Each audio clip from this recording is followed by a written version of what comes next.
Welcome to Blizzard Fire. We hope this video helps fire up your solution. You must act fast. Power off the Chromebook and unplug the charger. This prevents short circuits.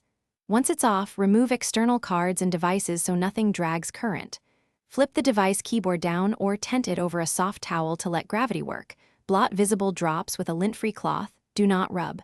Make sure to keep the screen slightly open and avoid using a hairdryer on heat. Heat can warp components. These are the first, decisive steps. Now carefully open the case. Remove the back cover and battery if that's user-removable, and sort screws by location.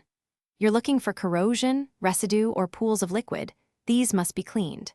Dip a cotton swab in 90% or higher isopropyl alcohol and gently clean affected areas.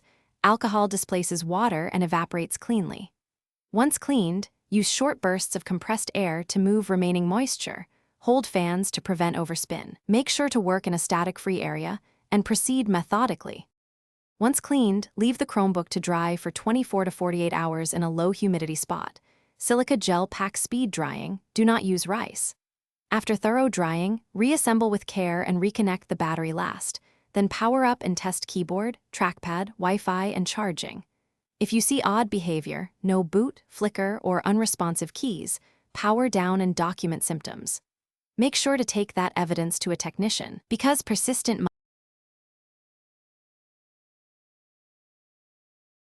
Thanks for watching. If you found this helpful, don't forget to like and subscribe.